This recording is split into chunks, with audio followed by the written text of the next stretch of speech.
കോഴിക്കോട് കക്കോടിയിലെ പരമ്പരാഗത കൈത്തറി നെയ്ത്ത് കേന്ദ്രത്തിന്റെ ശോചനീയാവസ്ഥ തൊഴിലാളികളെ ദുരിതത്തിലാക്കുകയാണ്. 60 വർഷം പഴക്കമുള്ള ഈ കെട്ടിടത്തിന്റെ ഒരു ഭാഗം കനത്ത മഴയിൽ തകർന്നിരുന്നു. തൊഴിലാളികളെ മറ്റൊരു ഷെഡിലേക്ക് മാറ്റിയിട്ടുണ്ടെങ്കിലും പരിമിതികൾക്കിടയിൽ വീർപ്പുമുട്ടുകയാണ് 30-ലേറെ വനിതാ തൊഴിലാളികൾ.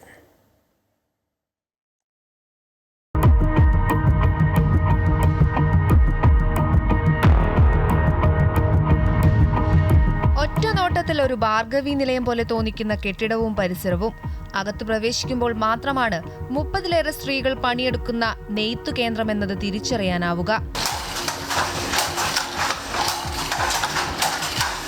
സർക്കാരിന്റെ സൗജന്യ കൈത്തറി സ്കൂൾ യൂണിഫോം തുണി നെയ്യുന്ന കക്കോടി മോരിക്കരയിൽ സ്ഥിതി ചെയ്യുന്ന സ്റ്റാർ വ്യൂവേഴ്സ് കോഓപ്പറേറ്റീവ് സൊസൈറ്റിയുടെ ദുരവസ്ഥയ്ക്ക് കൈയും കണക്കുമില്ല. ഇതിനിടെ മഴയിൽ കെട്ടിടത്തിന്റെ ഒരു ഭാഗവും നിലം പതിച്ചു.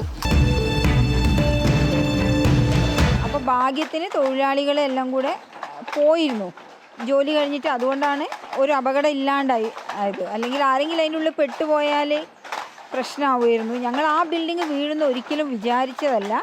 കുഴപ്പമില്ലാതെ ഇവിടേക്ക് ആണെങ്കിൽ വിട്ട് നിൽക്കുന്നുണ്ട്, ബിൽഡിങ്ങിൻ്റെ ഓടൊക്കെ മാറിയിട്ട്.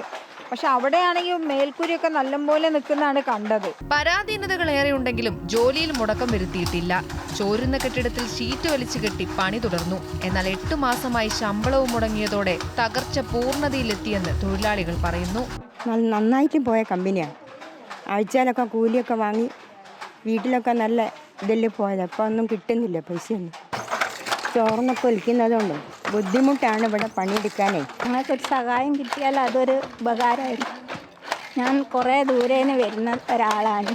അന്ന് നല്ലോണം പണിയൊക്കെ എടുത്ത് നല്ലോണം കൂലിയൊക്കെ വാങ്ങി. അന്ന് ഇവിടെ നല്ല പണി ഉണ്ടായിനി, എല്ലാവർക്കും കമ്പനി പണിയേനി. ഇപ്പം കുട്ടികളെ യൂണിഫോം നെയ്യലാണ്. 10-25 ആളേ ഉള്ളൂ ഇപ്പോൾ. അന്ന് 100-150 ആളുണ്ട്. ബോൺസും എല്ലാം ഉണ്ടായിനി. ഇപ്പോഴൊന്നുമില്ല. സർക്കാർ മനസ്സുവെച്ചാൽ കരകയറാനാകും. ഇല്ലെങ്കിൽ ജോലി കൈവിട്ട് വീട്ടിലിരിക്കേണ്ടി വരുമെന്ന ദുരവസ്ഥയാണ് ഇവർ നേരിടുന്നത്.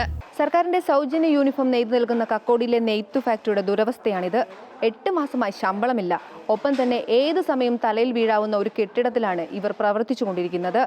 ഇതിനൊരു പരിഹാരം കാണാൻ അധികൃതർ ഉടൻ നടപടിയെടുക്കണമെന്നാണ് ഇവർ ആവശ്യപ്പെടുന്നത്. സജി തറയിലിനോടൊപ്പം രേഷ്മ സുരേന്ദ്രൻ, അമൃത ന്യൂസ്, കോഴിക്കോട്.